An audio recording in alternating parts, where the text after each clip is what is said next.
Welcome to the Essential Substance Abuse Skills webinar series. I'm Kate Trams, and today we have invited Sean Baer to speak on clinical evaluation assessment.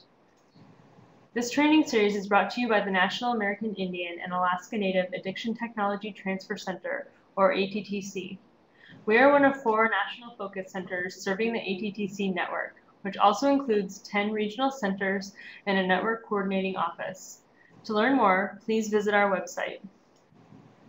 This series is designed to be a broad overview to assist in preparing for written alcohol and drug certification examinations, to enhance existing knowledge, and to improve overall competence and treatment outcomes.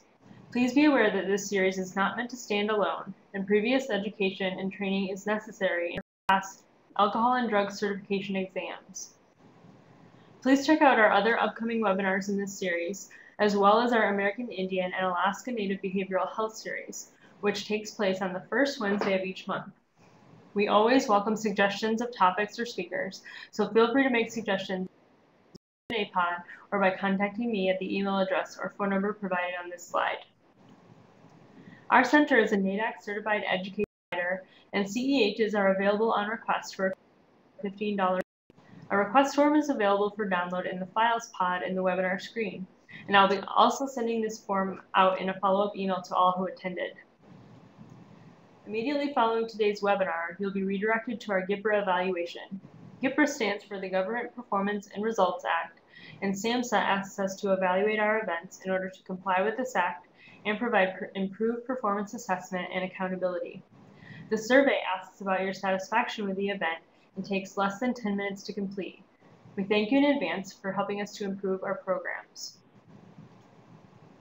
You'll be muted for the duration of this webinar, so if you have questions about the presentation or about the Adobe Connect system, please use the Q&A pod by typing them in the field at the bottom. We will address questions at appropriate points during the presentation.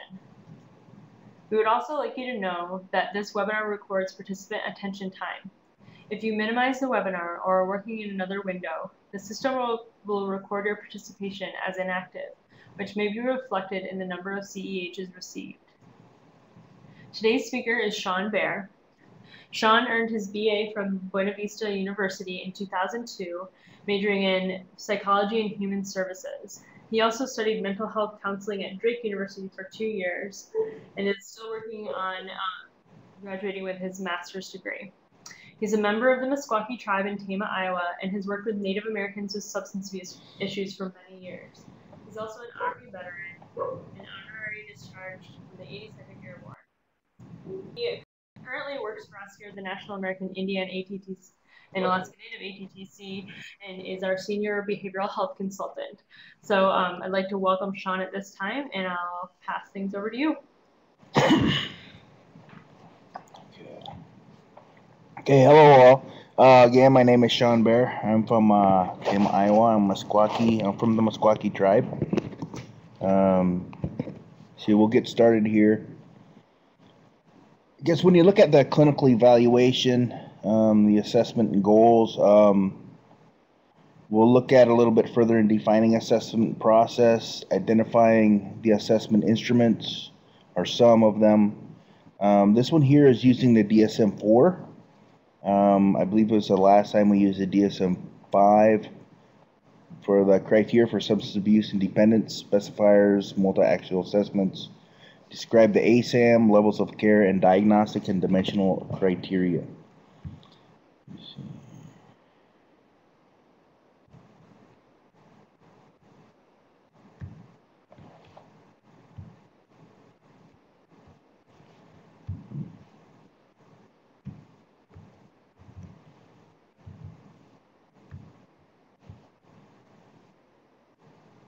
Okay, what is an assessment? It's a systematic process of interacting with an individual to observe, elicit, and subsequently assemble the relevant information required to deal with his or her case, both immediate and for the foreseeable future. Remember, by observing too is also to look at body movements, different tones, the expression on their faces, looking at underlying issues and matching up different information they give you throughout the assessment process. Sequential assessment goes from screening to the problem assessment and to the personal assessment.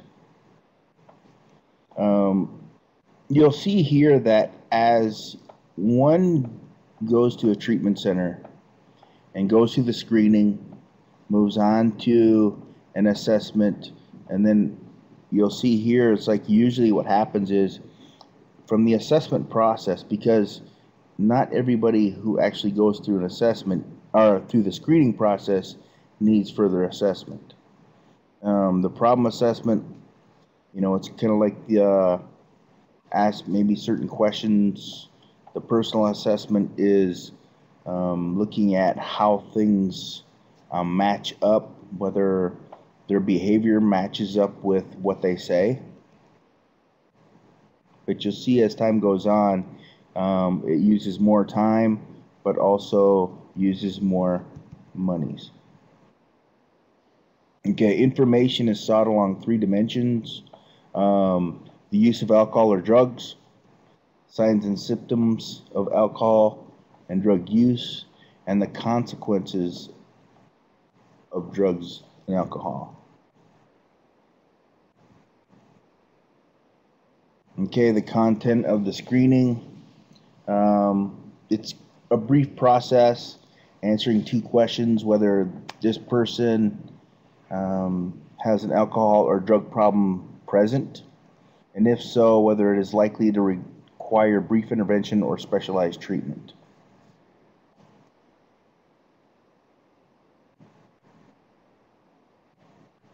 Okay, the content of a problem assessment examines problems attributable to alcohol or drugs.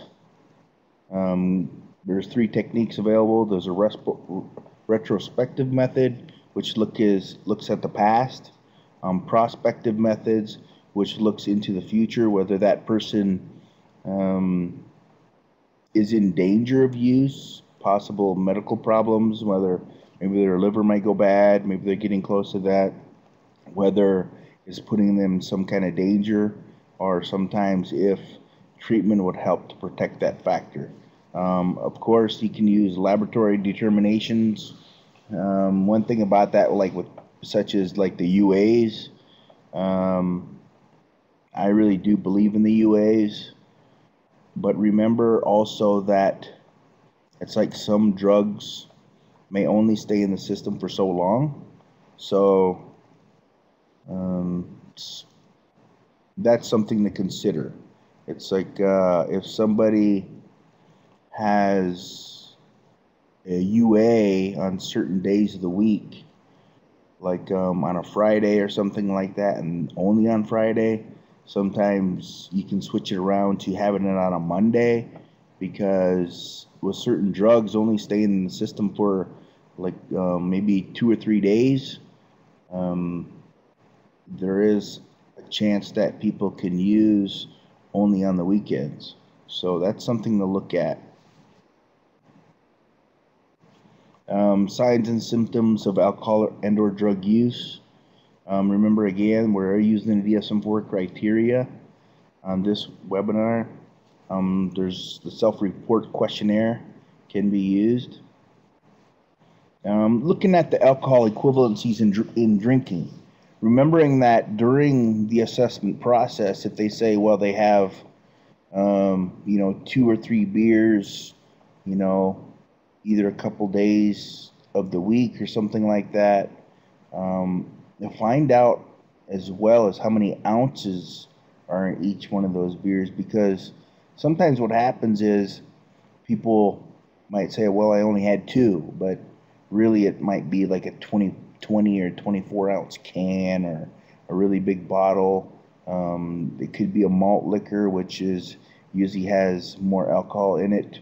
It can be a stronger wine, of course, or it could be a stronger liquor.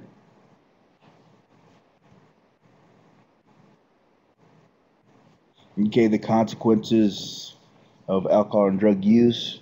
You might, into looking at that, people sometimes use, seems like pretty used a lot, I think, is the Michigan Alcoholism Screening Test. Now they call the DAS, the Drug Use Questionnaire. There's also the Alcohol Use Inventory, Alcohol Use Disorders Identification Test, and the Addiction Severity Index.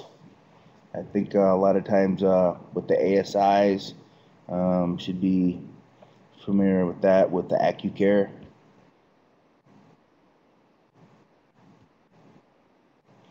Okay, here the content of personal assessment. You want to look like the medical status. If they're having problems with their stomach, possible their stomach lining, their liver functioning, psychiatric status, whether they may have, a possible medical or psychiatric issue, vocational problems, whether if they're going to school, how that's going to affect their schooling and education, personal problems at home, sexual problems, the social support, family structure, and need for recovery support. And I really do believe that to get more help for the client, you really need to utilize the family members or spouses or something like that to help the people. And a lot of times it's like to look further out as into community members that might be able to help. So look at your supports, so people might be able to help you.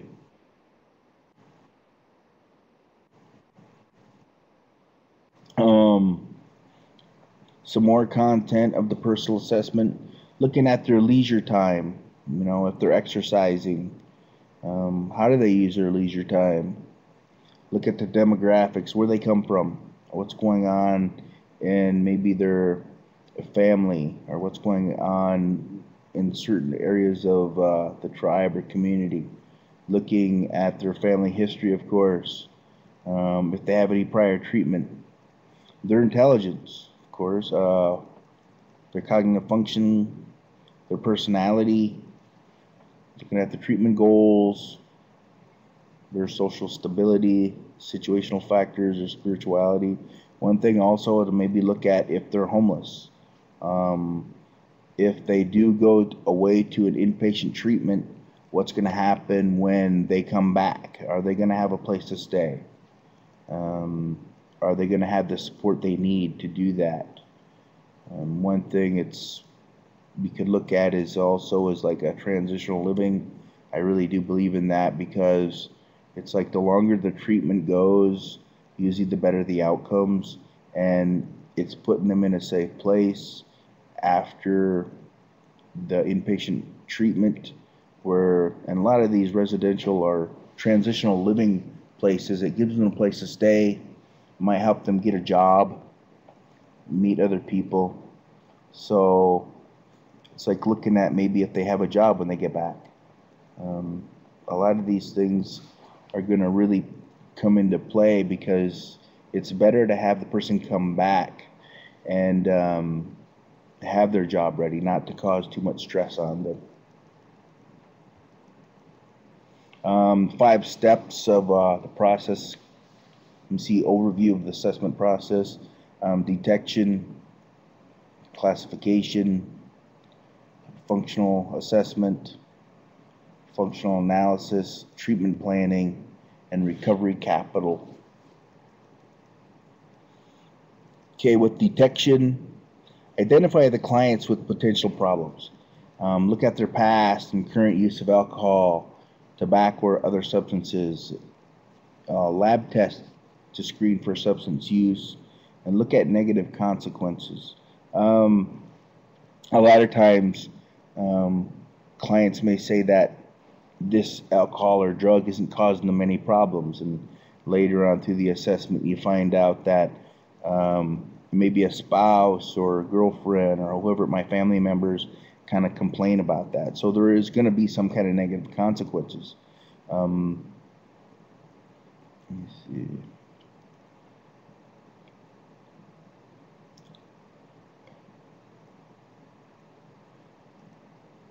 This can also help you look at places that might be a little more dangerous for them to go early on. You know, if they used to go to the bars to play pool or something like that, but usually then when they went, they might have started drinking. So that'd be some place that they might need to stay away from at first. Classification, you might be able to assess using DSM-5 diagnoses, rate the worst period of use, use multiple sources of information. I know a lot of times in any country, a lot of them may be using the SASE. I do like the SASE. I know not everybody does. The MAST, of course, AccuCare.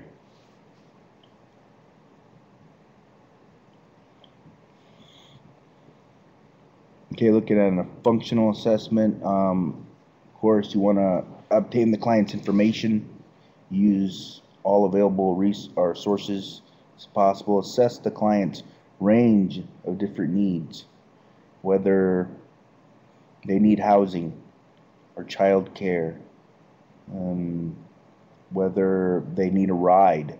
You know, I'm not sure how many programs out there that you work with is able to give clients rides to treatment, to outpatient treatment, something like that. Identify the client's strengths, whether they have a good social support, if they're able to remain strong within themselves, if looking at their maybe traditions or spirituality or things that are really their strengths that will help them through that process. Identify the client's support system, whether they have aunts, uncles, mother, father, brothers or sisters, even people in the community that might be able to help them. Identify the client's recovery capital. Functional analysis, identify factors that maintain substance abuse, explore possible motives, how identified motives and cost as working hypothesis, not facts. Such as look at the relationship, whether when they have problems with the relationship, if they tend to use that, or when they become under some kind of stress, whether when they're working they're okay, but if something happens, then they begin to use again. Look at the stressors and the things in their lives, or because sometimes it's like the way I look at substance abuse sometimes is substance abuse can be looked at as the symptoms of what's going on. Face-to-face interviewing, semi-structured interview and structured interviews, paper and pencil tests, computerized assessments. Of course, usually with the paper and pencil test may be used during the screening process. Looking at semi-structured interviews and structured interviews. Of course, those that are structured, usually you ask the question, and you have to ask these questions exactly and not try to change the question for them to understand. A semi-structured interview, it's like you would be able to ask further on to elicit more of a response to find out what's going on. Look at further with the assessment tools. You'll see that with the semi-structured interviewing process, you're gonna, with the ASI, you look at medical status. You know, what's going on in their life, whether they're taking medication, whether they have certain issues going on with their health.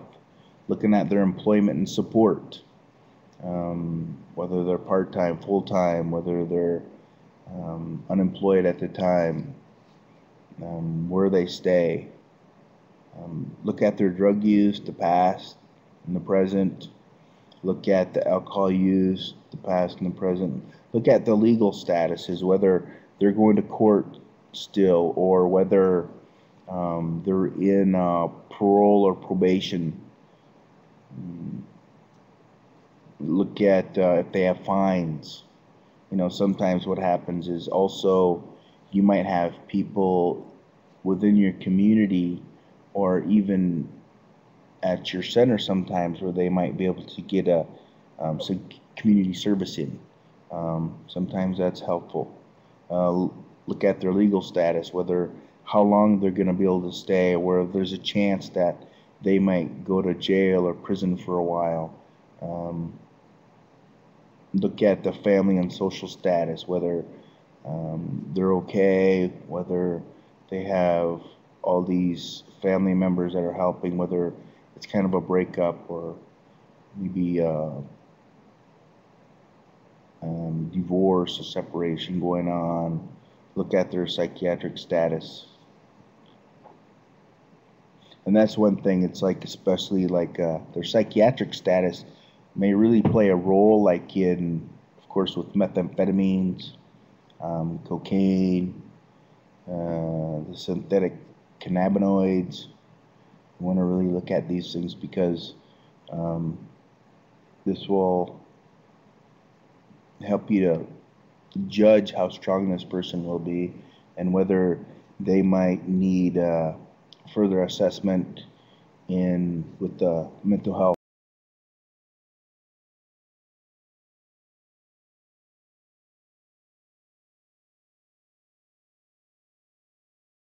Interview. It's looks at the history and current status of drinking problems and related manners, their consumption and problem behaviors.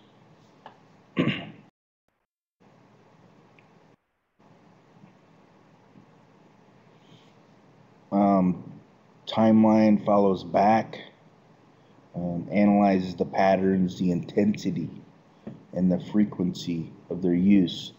Looks for connections between the use and significant events established. So the patterns might be maybe certain times of the year, maybe on weekends. Intensity might be whether it's if they're binge drinking. The frequency is how often this happens, or maybe how if it's like every weekend or something like that. The inventory of drinking situations, assess situations of heavy drinking, examines 8 categories: the negative emotional states, urges and temptations, negative physical states, interpersonal conflict, positive emotional states, social pressure to drink, testing personal control, and positive social situations. So like if you look at the negative emotional states, whether look at if a drug or alcohol is affecting their emotions, whether when they use they tend to cry or become more down, whether a drug gives them anxiety, urges and temptations. Of course, that's following along the line, well, what's going to do that? Whether they have these urges and temptations throughout the day, whether they have them when they're stressed or certain times, whether they're eating, ball games even, music or concerts or whatever it might be. Negative physical states, of course, if they, how it affects their body, their organs, their mind, whether they're hungover, interpersonal conflict, do they tend to get in arguments with other people, whether they get in arguments with a spouse or loved one, positive emotional states. Sometimes the way I look at positive emotional states is more like it can be anyway. It doesn't mean it has to be. Is like a positive reinforcer. So then it may be something like is state dependent learning. So they believe that they're more outgoing or are better when they have a few drinks. Sometimes that can also be a danger. Social pressure to drink, looking at their friends and peers, um, looking at whether their peers use. Sometimes finding the right people, sometimes within their friends, can really help. Um, Testing personal control, um, how much control they have in saying no, positive social situations. Maybe they do go out and exercise, or maybe they go to the gym, or maybe they are going to positive social functions where there are people who don't use as well. So, self-report, I'm seeing under the situational confidence questionnaire.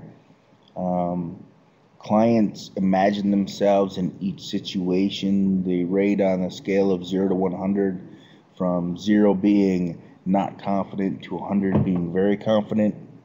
How likely they will be able to resist the urge to use heavily in that situation. And I think this kind of can go along the line is whether this person needs residential treatment, outpatient treatment, or something like that, or maybe if they're ready to be discharged or move on to aftercare. I think, to me, I believe this is something that is very important. I believe this is something that needs to be brought more into the prevention aspect of treatment. Of course, you'd want to do that probably a little bit, bring it up early and especially later on to help them, whether you can build scenarios to find out how strong they are and to develop um, these things. Because it's like if somebody actually sees a bottle that looks like a beer bottle or something like that, how are they going to respond? It doesn't necessarily even have to be a beer bottle or anything, but maybe that brings up that urge because people tend to relate certain things with certain objects or times of the day or places or people. So to me, this can be important because let's say they run into a friend on the street and they used to use with that person, so right away they begin to think of that. Whether they pass a gas station, whether they're tempted to go in there and buy, whether they're going down the street in a car and see a bar and they want to use. Um, if they have friends who come in and asking them to use, how strong they're going to be. And to me, these need to be developed more because it'll help them to get stronger with that, so that when they are discharged, um, they may have a better chance of being successful. The substance abuse subtle screening inventory, one-page self-report screening. There is a resistance to faking. Usually, what is it? RAP score. Whether if it's high, there's more likely of a chance that they may not be telling the truth. Identifies individuals in denial or deliberately trying to conceal chemical dependence. I know I'd gone to a training about the SASE, I think a few years ago, but I'd also gone in like 2001, I believe. And I know the one in 2001 taught a lot more about looking at certain scores and comparing them, because you'd be able to tell. It's like if this person may be suffering from depression or something like that, whether how certain issues affect another, different scores, how one may be up, one may be down, maybe they're both high, so you need to look at other areas. I really like that. They didn't do that at the second one. The global appraisal of individual needs, and call it the GAIN. It's 8 core sections. Looks at the background, looks at substance use, looks at their physical health, risky behaviors, looks at their mental health, their environment of the client, legal issues, and vocational. One thing I believe, really looking at vocational, or whether they're working, employment. To me, I've seen a lot of clients that don't, maybe they're not working at the time, or they're not going to school. And that's one thing I've always tried to put in treatment plans, is that to give them something to do while they're going to treatment, especially like an outpatient treatment, because to me it's like many of them get bored.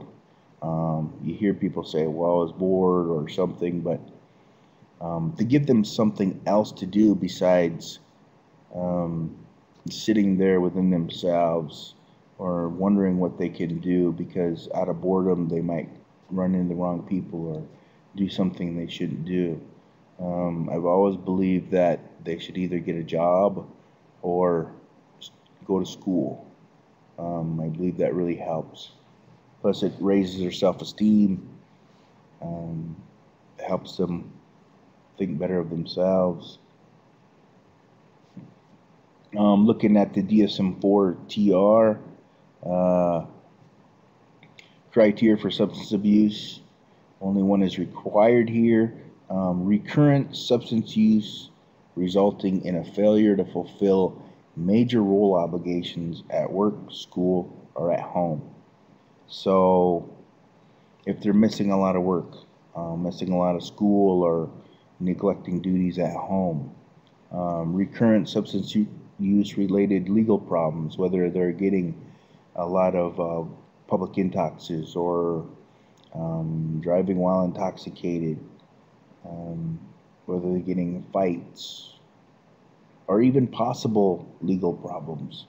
Looking at things. I've seen this before where we'd have a lot of these people coming in and saying, well, it was the cops, they're just discriminating, they're racist. They were driving into town and got pulled over. So then as you looked at the information further, they came into town at like 4 or 5 in the morning. Their car was like overfilled, people sitting on each other's laps, maybe playing the music really loud or something like that. But it's like, in a way, looking at a car like that, it does look suspicious already anyway. So to me, it's like I was saying, well, you did these things, of course it's going to look suspicious. Of course they're going to want to pull you over.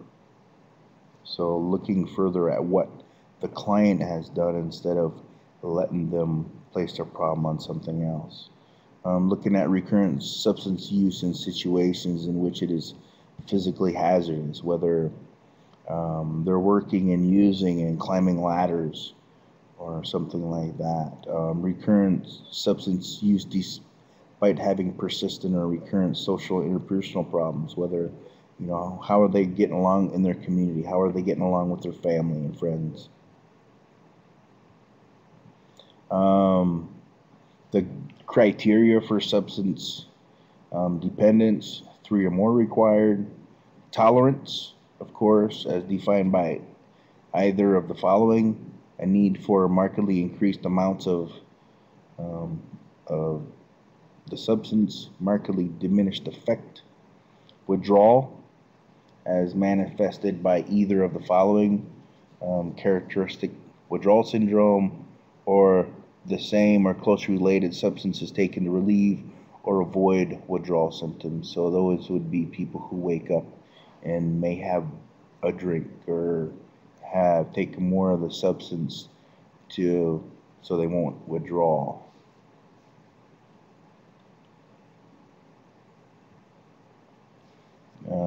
The substance is often taken in larger amounts or over a longer period than was intended. So that looks at like loss of control. There is a persistent desire or unsuccessful efforts to cut down or control substance use. You'll see this cut down seems to be pretty prevalent in a lot of the assessment tools. A great deal of time is spent in activities necessary to obtain or use the substances or recover from its effect. And important social, occupational, or recreational activities are given up or reduced. And this is one thing I'd also look at, like for if they used to go to ceremonies a lot within their tribe or other tribes, if they were really involved in traditional aspects of their tribe, but they no longer go. The substance use is continued despite knowledge of having a persistent or recurrent physical or psychological problem.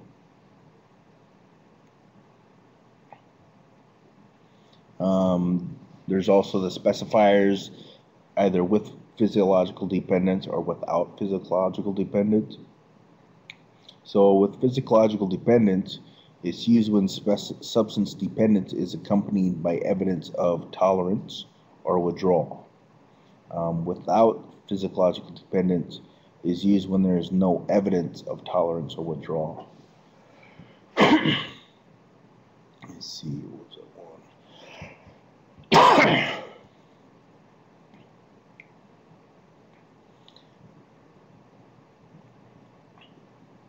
Of course, with the course specifiers, there's either full remission, partial remission, sustained full remission, or sustained partial remission. Remember the time frame of these. So then early would be usually the first 6 months, and sustained was a 12-month period.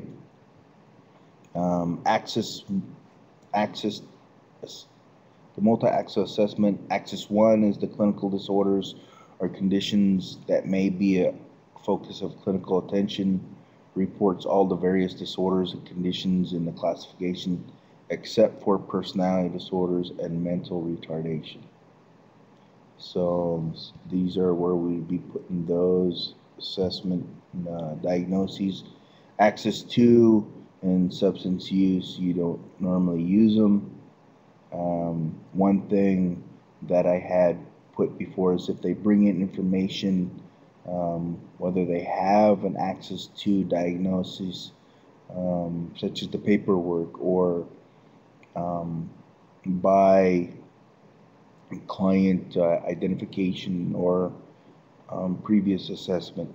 So you'd want to really document this stuff and make sure where it came from. Axis 3, general medical conditions. Axis 4, the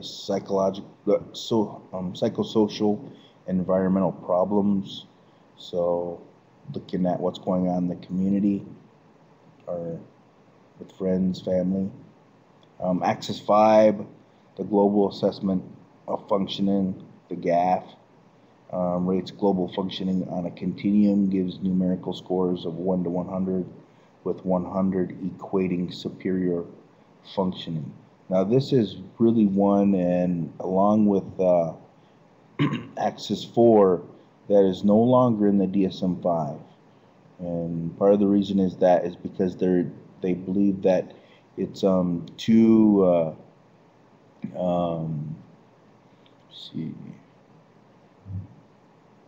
it's too subjective.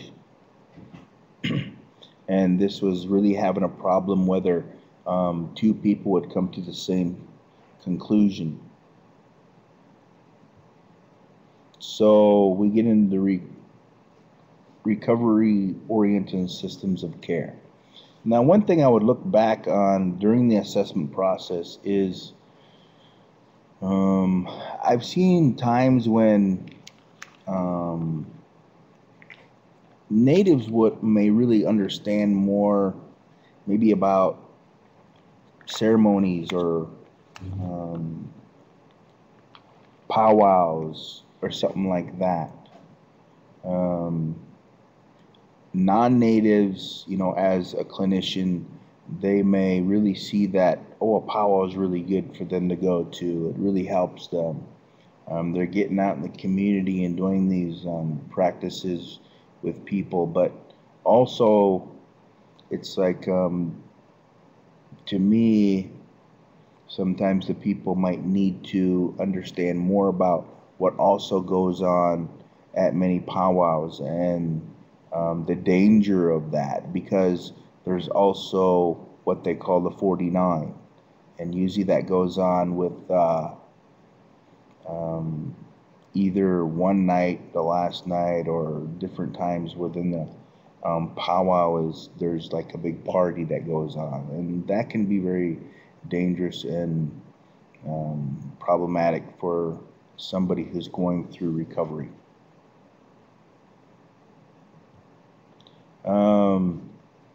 Okay, looking at the recovery-oriented systems of care, shifts the question from how do we get the client into treatment to how do we support the process of recovery within the person's environment. And the recovery-oriented systems of care, it brings in more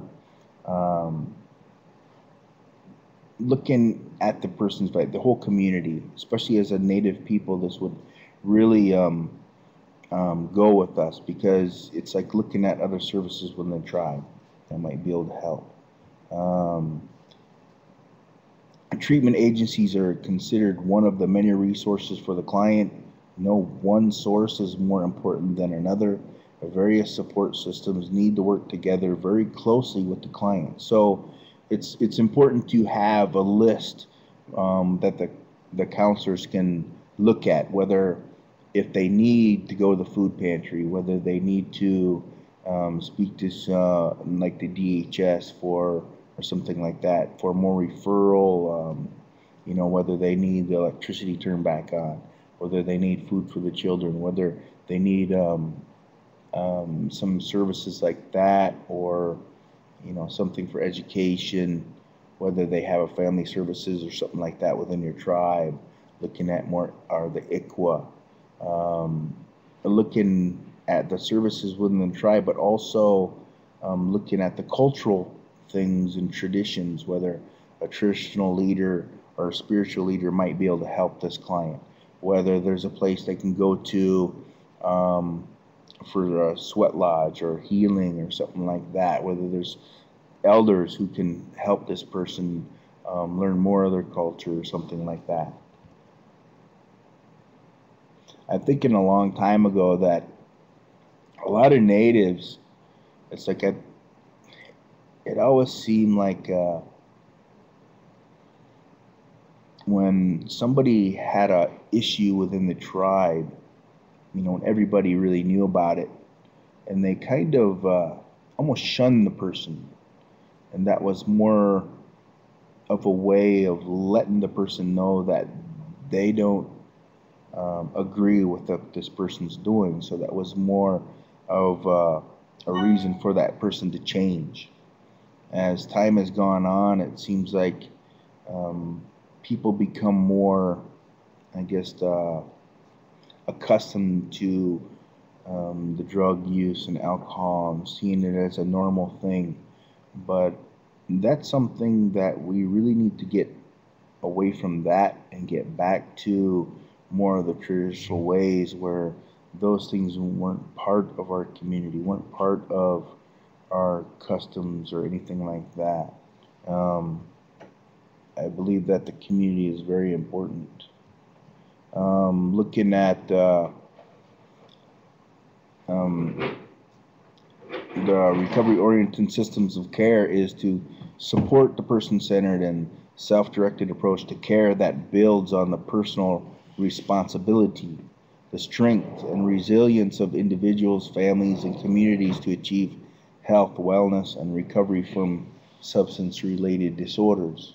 You'll see that the individual, looking at the family, looking at the community, um, they may all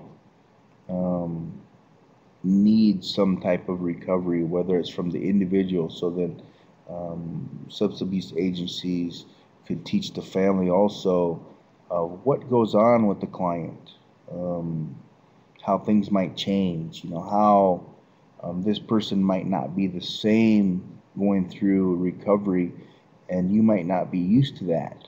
So there is some kind of stress even with a little bit of change. Looking at wellness, how are they going, what are they going to do for themselves? There's different wellness approaches, of course. Some of it might be for maybe a court system, maybe the diabetes program, or it might be more into exercise or anything like that. But we know that exercise also helps the clients in, releasing endorphins in their bodies that will help them. Looking at their health, whether the family might need some more different type of health care. So then you'll see here on this slide that as you look at the individual, the family and community, it spreads out more. And then, whether the family or different people in the family might need education, or the client might need child care in order to go to treatment. Maybe they need housing or transportation. Let me see, looking at their physical health care, whether there's any PTSD, especially now with the veterans being really big now, and it's going to cause more stress. Alcohol and drug services, of course, vocational. To look in these services and stuff go further and further out, you need more and more help with that.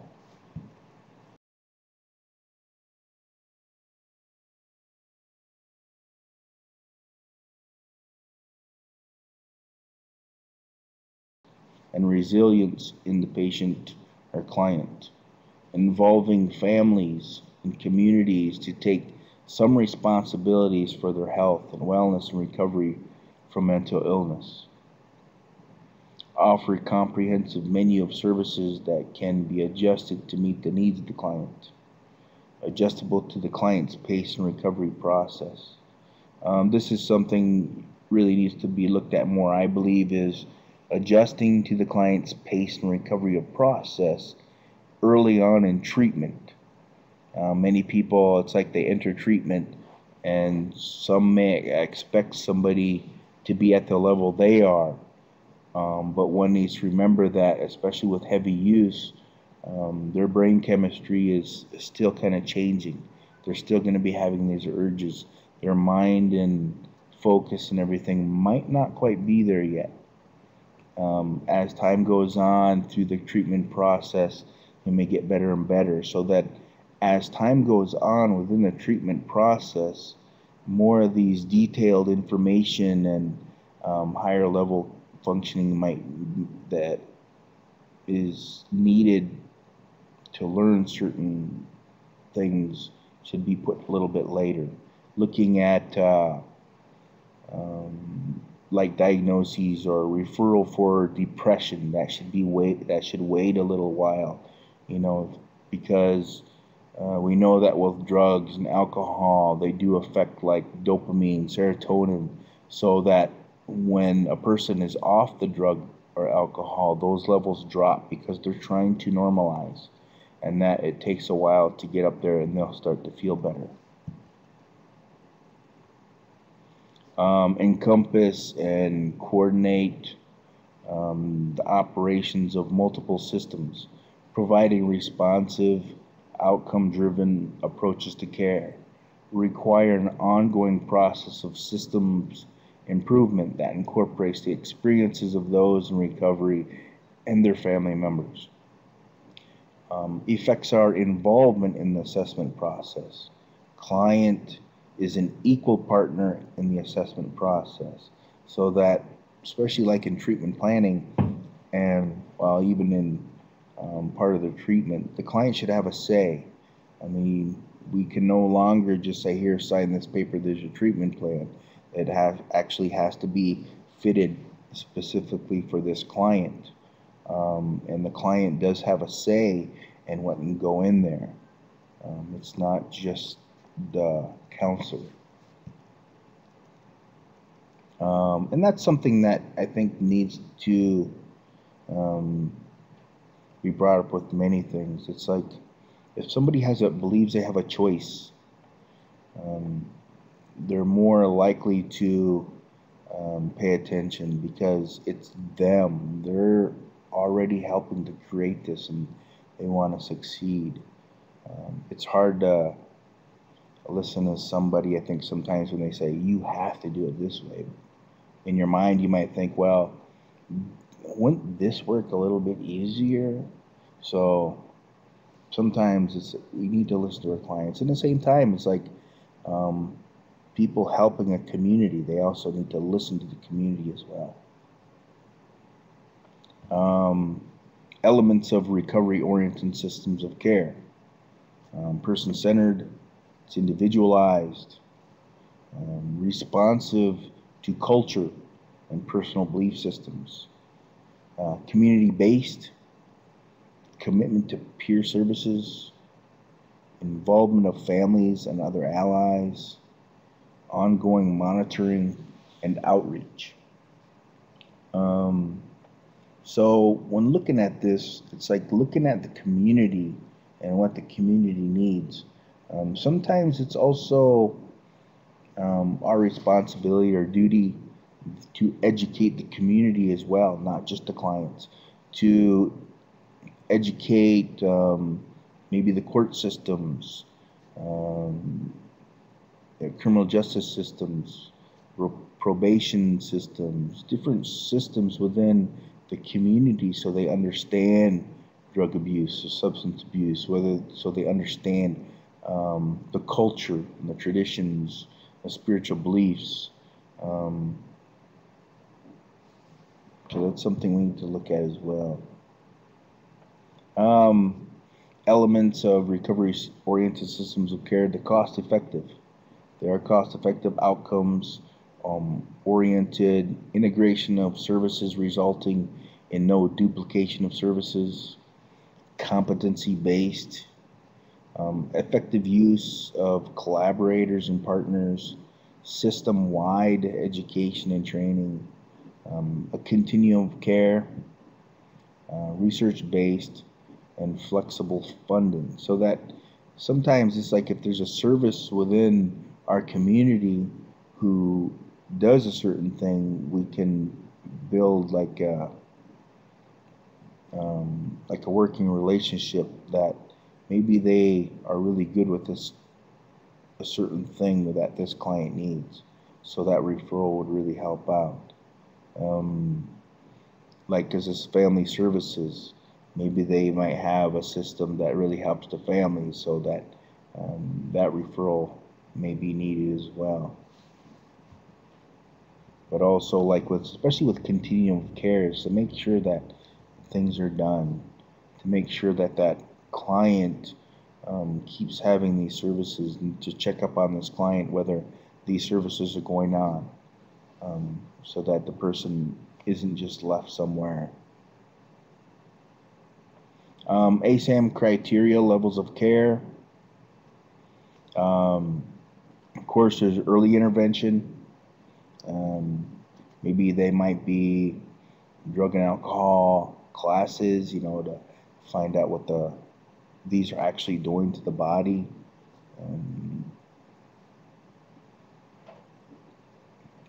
Maybe some prevention, outpatient treatment.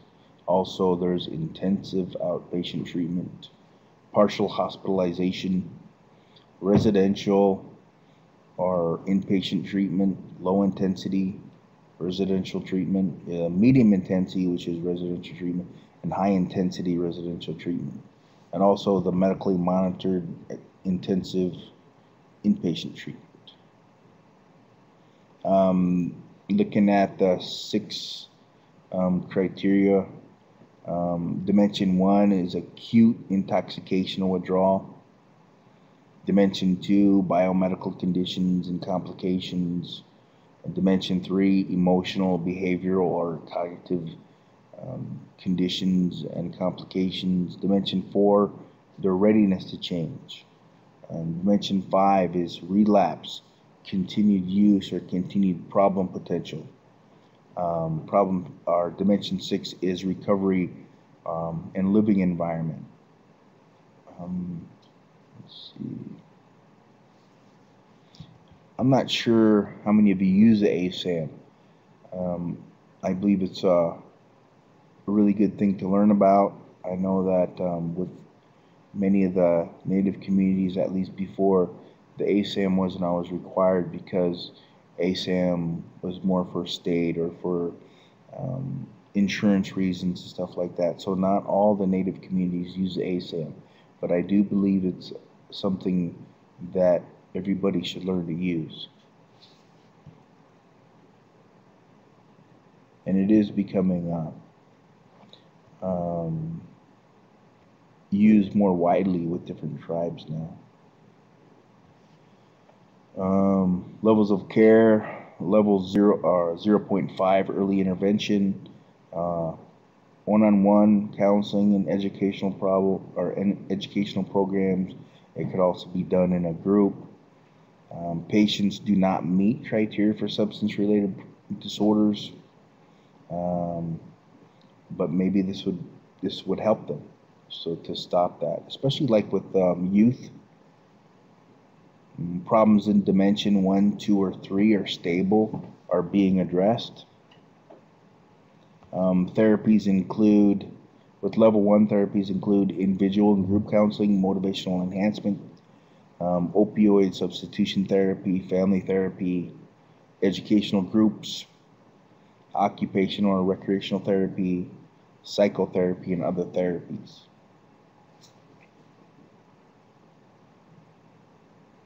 Level 1 outpatient treatment. So then again, dimension 1, there's no withdrawal signs or symptoms. Dimension 2, there is biomedical concerns are stable. Dimension 3, A or B, N, C, and D, there's no occurring mental disorder symptoms or symptoms are mild and stable.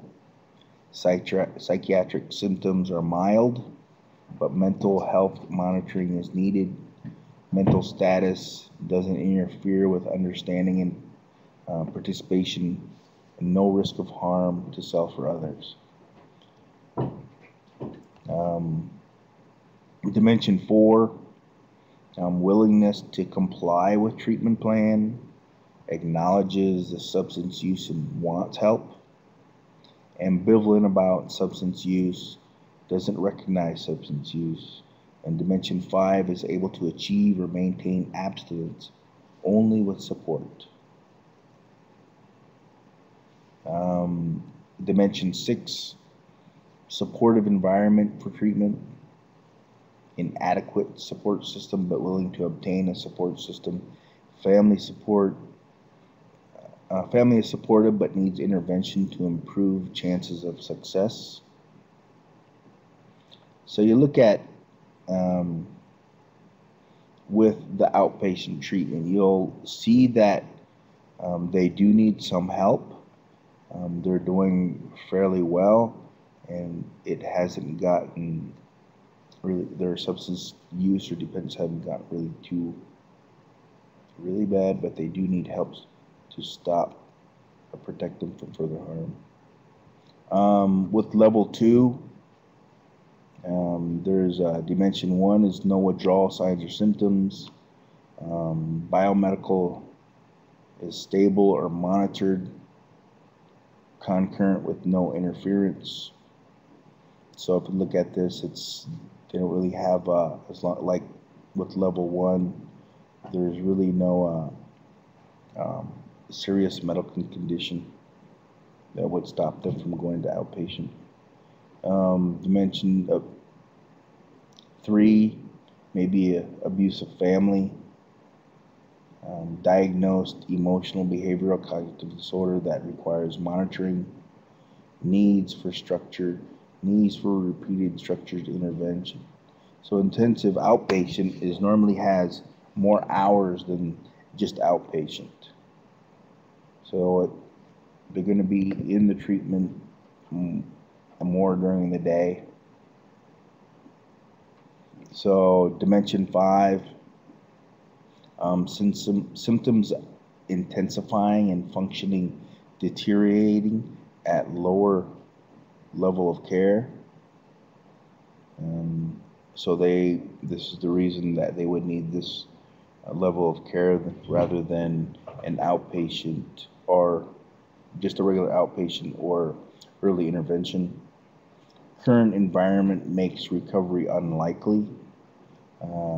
Current social situation not helping recovery. So then clinical evaluation, assessment summary, the assessment process, the assessment instruments, DSM-4, diagnostic criteria, ASAM, levels of care and criteria.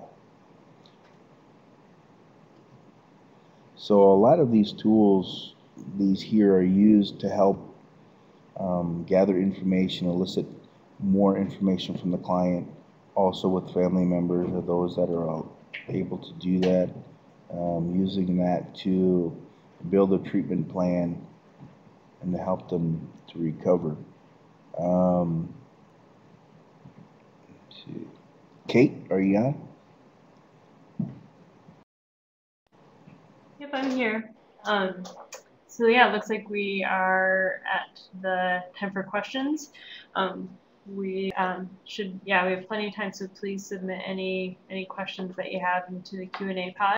It's just to the right of the presentation screen. Someone asked if this will be available in a recording, and yes, we always record our webinars, and those are available on the ESAS webinar page on our website. So let me just get you back to the screen that has our website on it.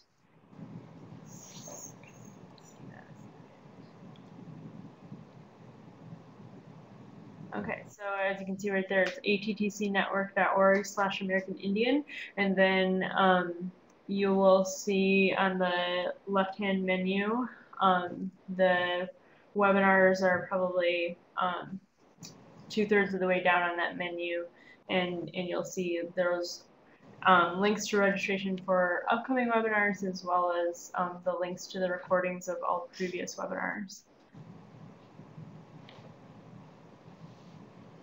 I don't see any other questions at the moment, so for now I will just put up our the next few webinars that we've got coming up, and then I'll remind everyone that as we close out, you will be redirected to our GIPR evaluation. If it doesn't go through and you don't get redirected, the link will be included in a follow-up email, which we'll send out in the next 24 hours. That will also include a CEH request form, a link to the recording, and handouts of the presentation. So it looks like that might be all we have. Sean, did you have anything final you wanted to share with us before we close? I don't believe so. Great. Well, thank you so much for joining us again, and we hope to see you next time. And